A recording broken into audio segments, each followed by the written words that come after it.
Okay, hey everyone, this is Michael Baltos, the founder and trader at Orderflows.com. This is the Orderflows Delta Scalper review of Apple, Goldman Sachs, and CME stock for September 1st, 2016.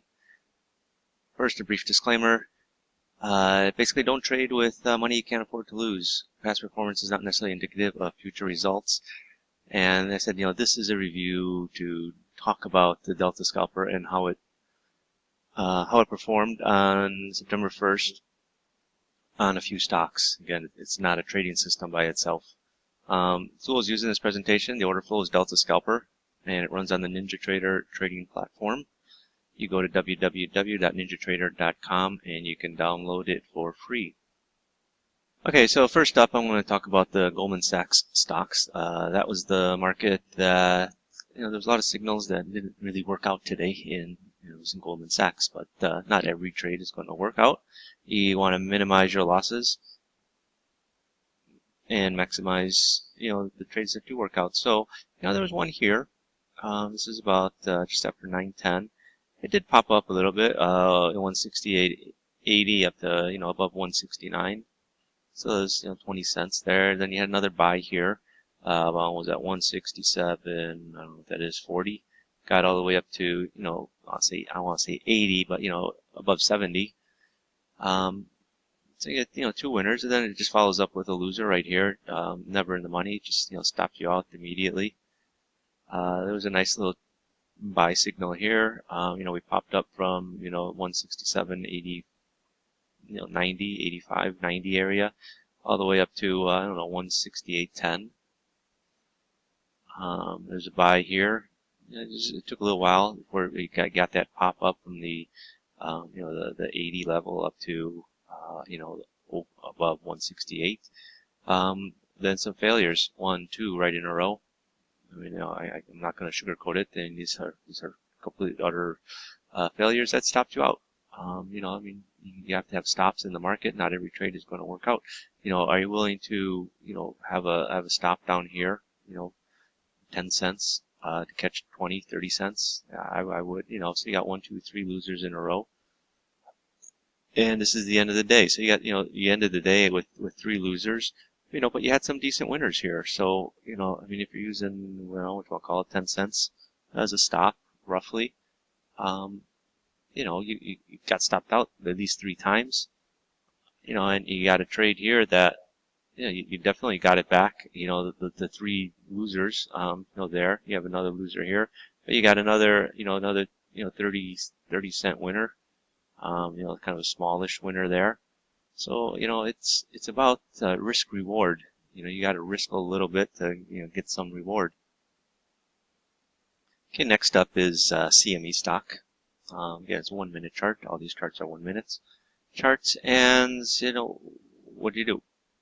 Let's take a look here. You got your first signal here, 853-ish, 854. And it's giving you a buy here, we're on the 109.10 area. What it does, it rallies straight up to 109.60. That's a nice winner, even if you take profit somewhere on this down move. It did come back up again. Before coming back down, again, you're trading a minute chart. You're not looking to get long at 8:50 in the morning and hold it up until 2 o'clock. You're looking for, that quick pop, that quick move.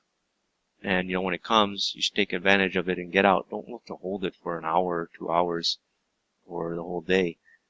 So here's another buy signal. It popped up, what is that? I don't know, 108.70 up to, the 80 level. Came down a bit, just sort of going sideways before failing. I think those were the only 2 trades in CME today. Yeah.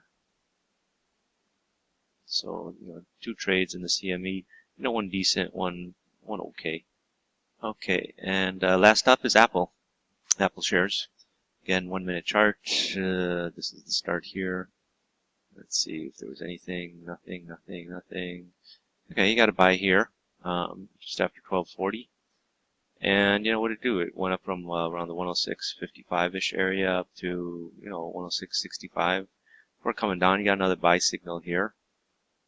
Sort of around the same level, and again, you sort of got kind of a similar move, from the, we call it the 55-ish area up to 65.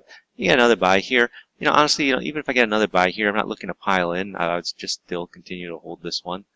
That happened just before because it's still in the money. I don't need to add additional.